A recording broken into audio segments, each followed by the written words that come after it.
Hello नमस्कार, कैसे हैं आप सभी। उम्मीद है बिल्कुल अच्छे होंगे। सभी का आप साथ देने के लिए बहुत बहुत धन्यवाद। आपका सहयोग लगातार जो आपका सपोर्ट है लगातार बहुत हेल्प कर रहा है। और इसी क्रम में हम अगले रेल बुलेटिन की तरफ चलते हैं जो कि गया से डाल्टनगंज का है।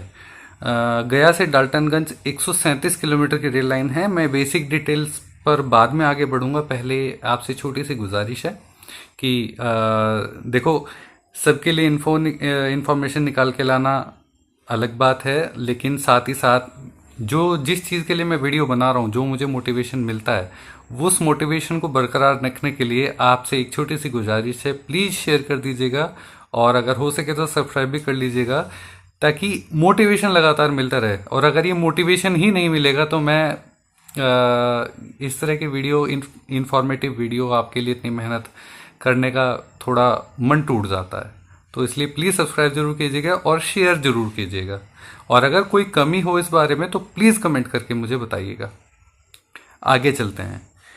इसमें क्या है कि देखिए, छोटी सी बेसिक डिटेल पर चलते हैं। 137 किलोमीटर की रेल लाइन है जिसमें कि गया से डाल्टनगंज के बीच ये जो लाइन है बांके बाजार, इमामगंज और रफ़ीगंज होकर ये लाइन जाएगी। ठीक है। इसमें खास बात ये है कि ये रेल लाइन की जो मांग है दिनों दिन बहुत जोर पकड़ती जा रही है। और फिलहाल पलामू और गया के जो जनप्रतिनिधि हैं, जब वहाँ के जो नेता हैं, वहाँ के जो व्यापार मंडल के लोग हैं, वो इस लाइन को दिन पर दिन इतनी ज़्यादा उनकी डिमांड लगातार ऊपर उठा रहे हैं जो कि काबिल तारीफ है। मैं तो कहूँगा बहुत तेज़ी से, बहुत ही ज़्यादा डिमांड उठाने की वजह से ही और संसद में इनकी बात सुनी भी गई है। और जिसके डॉक्यूमेंट्स भी मेरे पास आए थे प्रॉपर क्वेश्चन नंबर वगैरह के साथ, किसने डिमांड उठाई, कैसे रेल मंत्री जी ने जवाब दिया, वो सारे डॉक्यूमेंट्स मेरे पास हैं। तो आगे डिटेल कर लेते हैं। डिटेल में आपको बताऊं तो सर्वे के लिए इसके 20 करोड़ जारी हो चुके थे। ठीक है। सारे सर्वे वगैरह इसके सब कुछ तैयार हैं और इस रूट का प्राइमरी प्लान और बजट भी जारी हो चुका है। बजट जारी इन द सेंस सारा बजट जारी नहीं हुआ। सारा बजट कभी भी एक बार में जारी नहीं होता है।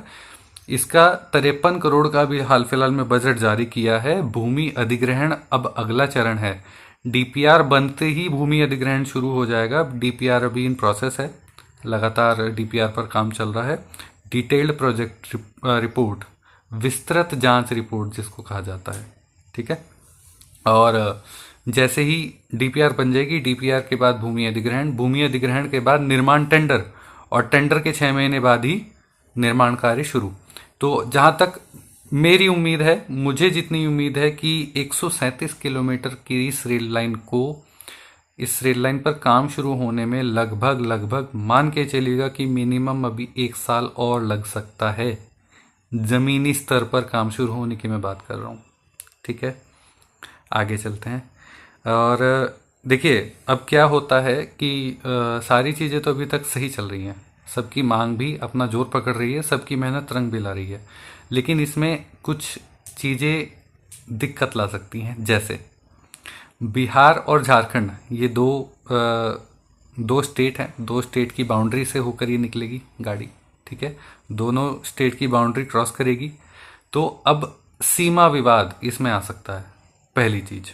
उसके साथ साथ उधर आपने देखा होगा काफ़ी बहुत प्यारा एरिया है। वहाँ पर फॉरेस्ट रिजर्व काफ़ी है, जंगल एरिया काफ़ी है वहाँ पर। तो इसलिए वहाँ साफ हवा पानी की कोई दिक्कत नहीं है। लेकिन दूसरी साइड से आ जाती है कि फॉरेस्ट की एनओसी अभी तक क्लियर नहीं हो पाई है। वन विभाग की तरफ से एनओसी चाहिए, वो भी बहुत ज़रूरी बात है। उसके साथ साथ बेनिफिट ये होगा इसमें कि इससे गया से डाल्टनगंज की दूरी लगभग 50 किलोमीटर तक कम हो जाएगी। 50 नहीं, लगभग जितना कि मैं उस एरिया को जानता हूँ, लगभग 60 से 75 किलोमीटर, 10 से 15 किलोमीटर का अंतर तो रहेगा। 60 से 75 किलोमीटर के आसपास की इस पर दूरी कम हो जाएगी। इतना बेनिफिशियल रूट होगा। और जिससे कि जाहिर सी बात है, पलामू एरिया और जो मगध एरिया है, वो सारे एरिया को तो बेनिफिट मिलेगा ही मिलेगा। ठीक है जी। अब उसके साथ साथ अभी हो सकता है ये रेलवे लाइन आगे जाकर बिहार से झारखंड जाने वाला एक विशेष रेल कॉरिडोर भी घोषित हो सकता है। अगर ऐसा हो गया तो लोगों की फिर बल्ले बल्ले है। आप समझ रहे होंगे कि गया से डाल्टनगंज की तरफ अगर ये रेल लाइन विशेष रेल कॉरिडोर घोषित हो जाती है तो फिर लोगों के बल्ले बल्ले है। इस पर हर एक सुविधा मिलेगी, रेलवे स्टेशन हर एक पूरी तरह सुविधा के साथ बनाया जाएगा। खैर, आगे की बात है, वहाँ के लोग मेहनत कर रहे हैं अपने लिए। मेरा एक छोटा सा सहयोग आपके लिए है कि